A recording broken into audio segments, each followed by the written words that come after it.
Friends or Enemies by Cindy, Alyssa, and Ocean. Chapter 9.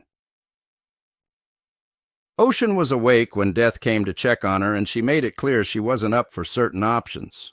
If this treatment includes Numerol or Bacta, I'd rather just stay isolated in this room.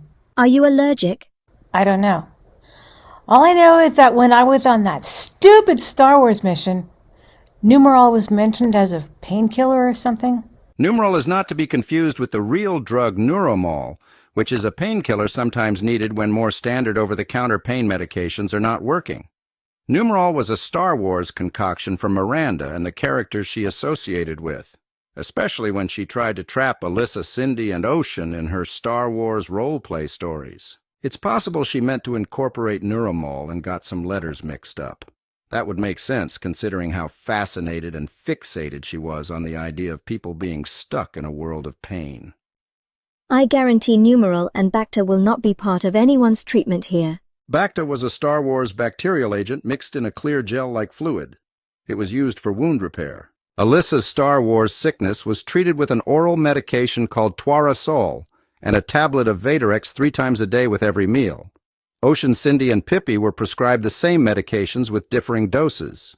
Ocean got twice the dosage of Vortex to combat the MLP sickness and put into isolation until she was no longer contagious. Cindy's stomach discomfort was soon relieved, but the Tuarasol gave her a slight side effect of dizziness. The Vaderol caused Pippi insomnia, but it knocked Ocean out. The side effects could go either way. Captain Ariana Flint was released from the supply locker, but like Jessica, she couldn't visit Ocean, Cindy, or Pippi as long as they were contagious, and the inoculations needed time to go into full effect.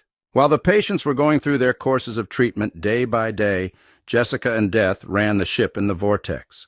The other robots needed to be taken offline, so to speak, for maintenance and checking for Star Wars and My Little Pony contamination. This was especially true for Megadroid, who had been extensively handled by Vader's son and Miranda's lapdog, Luke Skywalker.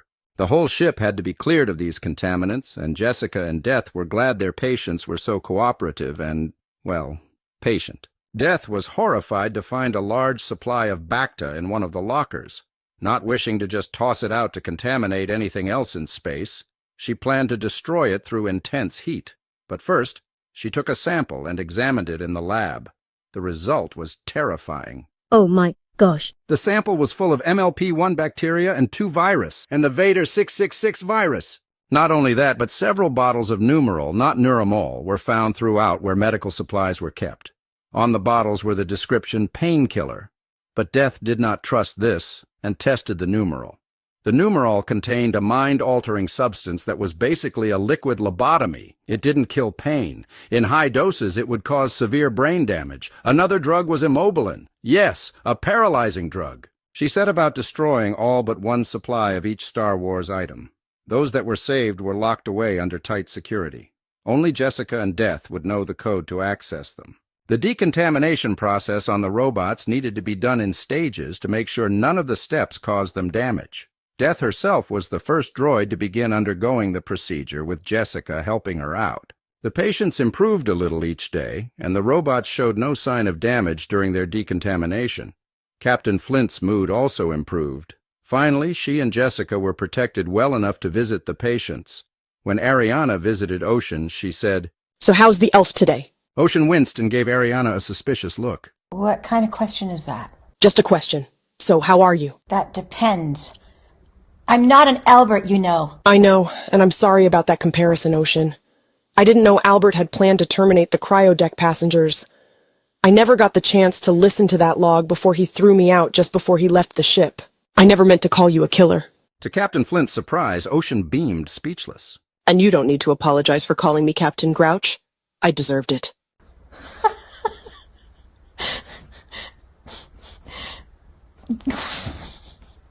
Captain Flint grinned at Ocean's sheepish giggle. I actually called you that? I listened to the log where Albert's wife confided to Beta that he planned to send the passengers to their deaths, as well as deactivating all of the robots. Ocean, I'm sorry for misjudging you. I had some really unkind thoughts about you, and I take them all back. I didn't believe you at first when you told me Albert sunk this low, but the log doesn't lie. and neither did you. Ocean's reaction surprised and somewhat disconcerted Captain Flint. She still didn't speak. She couldn't because tears flooded her eyes and spilled down her cheeks. Ariana Flint tried to comfort her, but dealing with emotions just wasn't something she did very well. She gave Ocean a cautious pat on the shoulder. Friends? Have you made up with Pippi yet? Not yet, but I'm going to give it a good hard try. I was pretty odious toward her, too. But you probably already know that. Ocean grinned slightly through her tears and nodded. Wonder who that could be. Hello? Anybody here? Beta, Alpha, Gamma? Who's there? It's me, Jessica Marley Smith, and I brought along my cousin Carmen Winstead and Mary, a friend of Ocean's. Oh, heck, I have a lot of apologizing to do. Ariana went out to greet Jessica and friends, but she did a double take when she actually saw them. Jessica and Carmen could have been twins, and the reason they looked so similar was because both came from the same sewer girl ghost urban legend. One version named the girl Jessica Smith, and the most viral versions called her Carmen Winstead. But it was Mary's appearance that shocked her the most. Mary was only about 14 inches tall, with thick black hair that flowed down to her butt. Her face appeared streaked with either tears or blood. She looked exactly like the internet image of the urban legend mirror girl who used to frighten Ariana as a child. The captain appeared visibly shaken. Sorry for the intrusion. We're here to visit some friends who Jessica said were sick. Carmen's here to see Alyssa, if Alyssa will agree to it. Bloody Mary is here to see Ocean. And they hope to get better acquainted with Cindy and everyone else here, if that's okay. Why don't you two wait in the fun lounge? I'll take you there. Jessica Marley, I need to speak with you in private.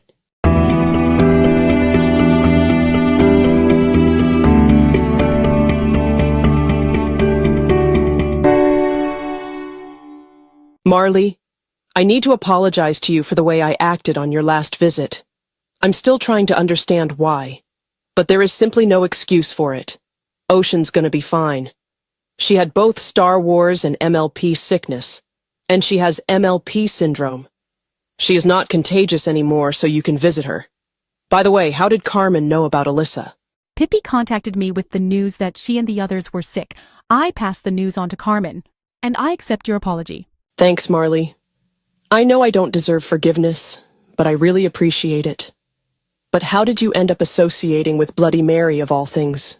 That is a long story. I wrote to Mission HQ on Earth when feeling menaced by Jeff the Killer. I met Ocean and she and Bloody Mary were already friends after Ocean obliterated her hoaxes and incarcerated her at Mission HQ until Mary realized how stupid and cruel hoaxes are. Mary fully repented and she's one of the good ones now. And me and Carmen are cousins. Some freako started a hoax about us in the mid-2000s. My version petered out, but Carmen's is still going. That hoax claimed that Carmen Winstead, or Jessica Smith, got pushed down a manhole and into a sewer by 5 bully girls at school and died as a result. The meme went on to claim that Carmen or Jessica's ghost killed people who didn't spread the chain letter. Jessica Smith happened on the hilarious and merciless evisceration of that hoax by Ocean, exposing it for the rubbish it was and pointing out just why it never could or would happen. One of the points Ocean made was that there are no open sewers on school property. Also that the very same story does not happen to 2 different people, and coming back to haunt the living completely contradicts the word dead. The accompanying image to the hoax was taken from a movie that promoted the spreading of chain letters. It was called The Ring, and the villainous teen girl in that story was Samara Morgan. It was a horror movie that Ocean also hated. 1, because it promoted the spreading of chain letters, making people in real life afraid not to do so. 2, it put horse breeders in a bad light since the guardians of Samara kept horses while it was heavily implied they neglected the girl. 3, another trope Ocean was absolutely sick of. Too many stories always falling on blaming the parents for people who were just straight up evil. 4, another similar trope of giving an evil character any kind of backstory that included them being traumatized, which supposedly caused them to go bad, therefore deserving of some kind of sympathy or redemption. Ocean was sick and tired of it all. The Samara image of the girl in the well was the one used in the Carmen Winstead Jessica Smith hoax. So Jessica Smith had taken quite a risk when contacting Ocean in the first place. However, she told Ocean she hated the hoax and never promoted its spread. She also explained Carmen had thought it was funny at first, but changed her mind once she realized people were really getting terrorized by it. Carmen was also sick of her name coming up again and again in each new recycling and mutation of the meme. Jessica explained all of this to Captain Flint, who finally agreed to welcome the new guests to the Vortex.